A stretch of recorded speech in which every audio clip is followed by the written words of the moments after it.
میں یہاں پر ایک بات آپ کے سامنے پیش کروں. حضرت امام اعظم ابو حنیفہ رحمت اللہ تعالی علیہ عشاء کی نماز میں شریک تھے جماعت کے اندر، اور امام صاحب نماز کے اندر تلاوت کرتے ہیں سورۃ الزلزال کی، اذا زلزلت الارض زلزالہا.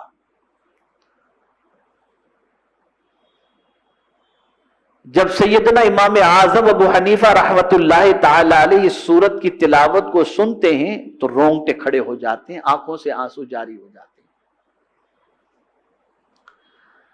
نماز جب ختم ہوئی تو اختتام نماز پر آپ نے مسجد کے خادم سے کہا کہ مجھے مسجد ہی میں رہنے دیا جائے، تم باہر سے تالا مار کر کے چلے جاؤ، میں رات آج اللہ کے گھر میں گزارنا چاہتا ہوں. خدا کی قسم اللہ آپ سب کو بھی اس در پاک کی حاضری کی سعادت نصیب فرمائے امام اعظم کی. میں جب امام اعظم ابو حنیفہ علیہ الرحمہ کی مسجد کے اندر نماز کے لیے پہنچا تو میں نے محراب کے پاس ایک بات لکھی ہوئی پائی. یقیناً ہو سکتا ہے کہ وہ حدیث شریف ہو، لیکن اس میں یا کسی بزرگ کا قول ہوگا، راس الحکمت مخافت اللہ. مجھے یہ جملہ اتنا پسند آیا کہ میں نے اس کی فوٹو لے لی، اور ان قریب انشاءاللہ العظیم میرے دفتر میں بھی میں اس کو لگا کر کے رکھوں گا. اس کا مطلب کیا ہوتا ہے؟ راس الحکمت مخافت اللہ، حکمت کا سر چشمہ اللہ کا خوف ہے. تو امام اعظم ابو حنیفہ رحمت اللہ تعالی علیہ خادم سے کہہ دیتے ہیں کہ مسجد کا دروازہ بند کر دینا، مجھے نماز پڑھنے دینا، مجھے مسجد میں رہنے دینا. خادم نے باہر سے دروازہ بند کیا، امام اعظم پوری رات مسجد میں رہے. اب سنیے کون امام اعظم؟ وہ امام اعظم جہاں آج ان کا مزار شریف موجود ہے، اس جگہ پر امام اعظم نے کم و بیش 6000 قرآن شریف کی تلاوت کی ہے.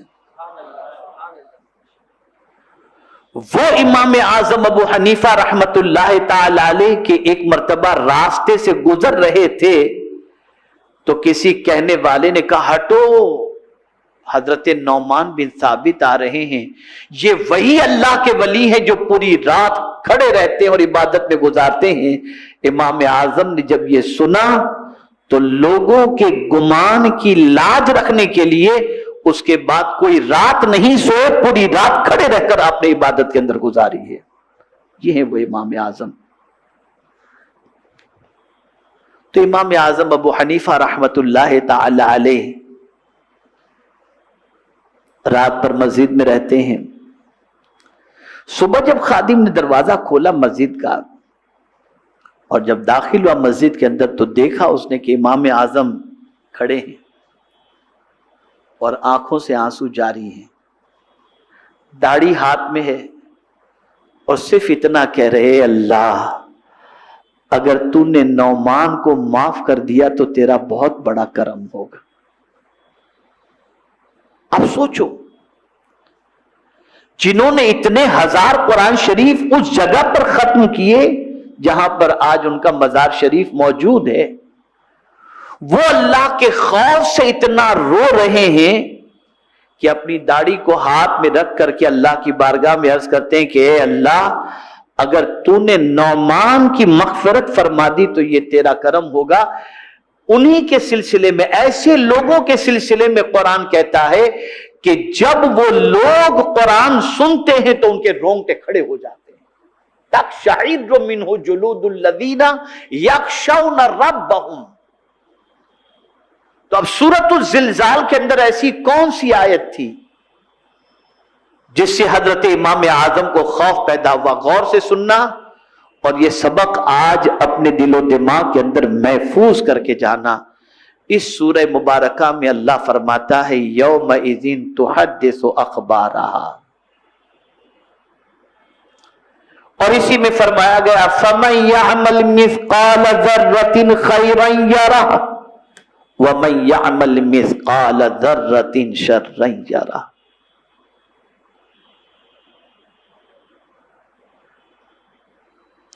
یاد رکھیں، ذرہ برابر بھی اگر کوئی نیکی کرے گا تو قیامت کے دن اس کی نیکی اللہ اسے دکھائے گا، اور ذرہ برابر بھی اگر کوئی گناہ کرے گا تو اللہ عز و جل اس کے گناہ کو اس کو دکھائے گا۔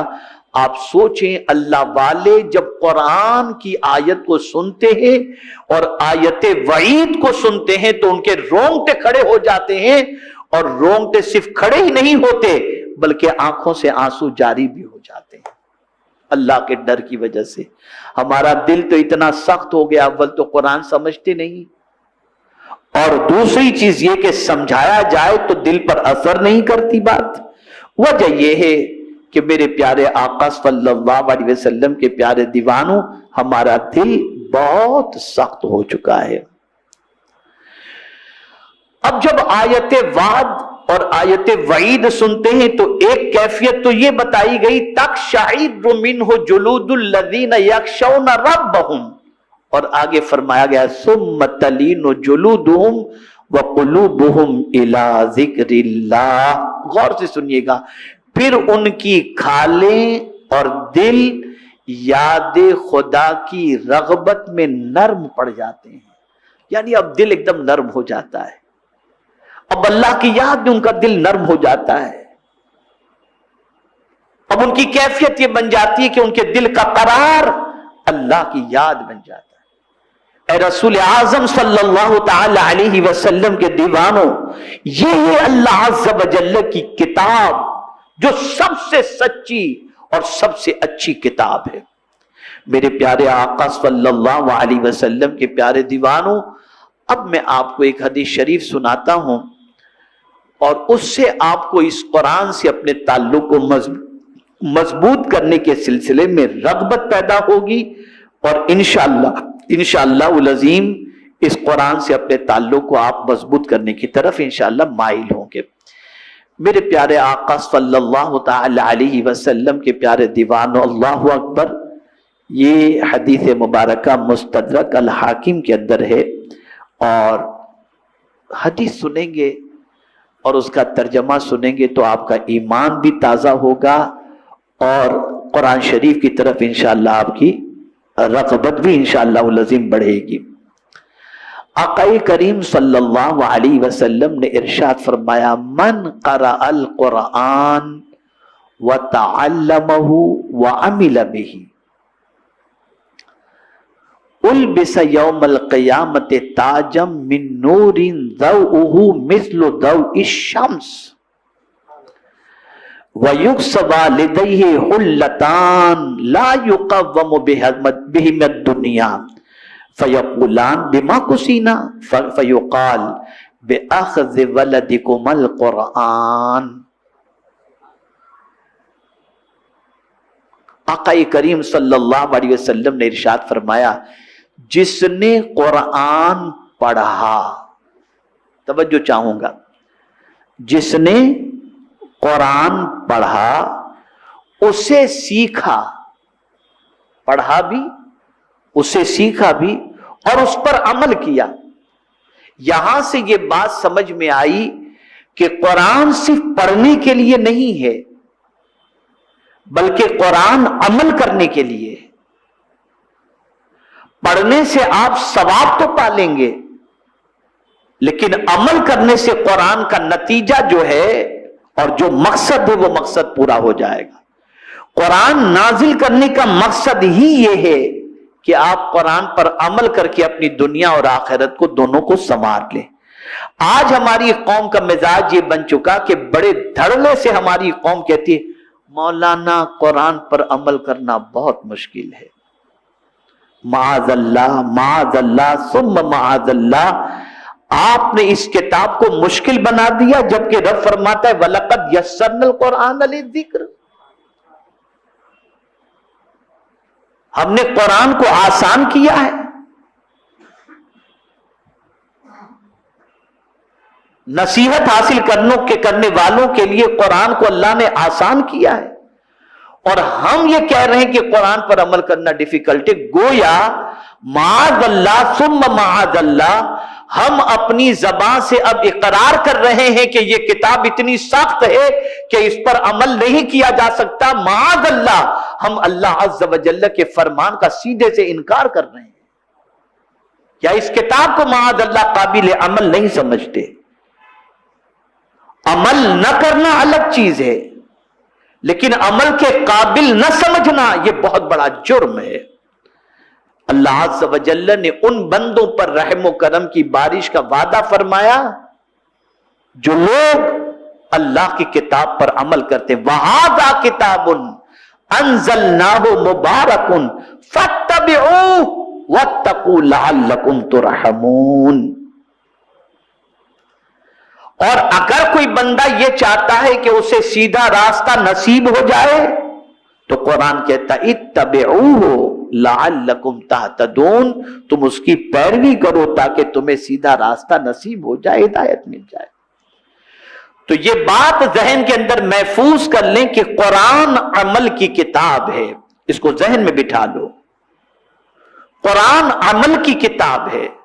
آقا کریم صلی اللہ علیہ وسلم نے اسی لیے بشارت کن لوگوں کو عطا فرمائی؟ صرف قرآن پڑھنے والوں کو نہیں، بلکہ فرمایا جس نے قرآن پڑھا اسے سیکھا. اب سیکھنے سے مراد آپ یہ بھی لے سکتے ہیں کہ تجوید کے ساتھ، یا سیکھنے سے مراد یہ ہے کہ اس کے معنی اور مفاہیم کو سمجھنے کے سلسلے میں یہ سیکھنا. اور پھر اس کے بعد قرآن کے بارے میں فرمایا گیا اور اس پر عمل کیا، اس پر عمل کیا. اب نتیجہ سنیں گے تو آپ کا ایمان تازہ ہو جائے گا. آقا کریم صلی اللہ علیہ وسلم ارشاد فرماتے ہیں اسے یعنی جو عمل کرے گا، پڑھا، سیکھا اور عمل کیا، آقا کریم صلی اللہ علیہ وسلم فرماتے اسے قیامت کے دن نور کا ایسا تاج پہنایا جائے گا جس کی روشنی سورج کی روشنی کی طرح ہوگی.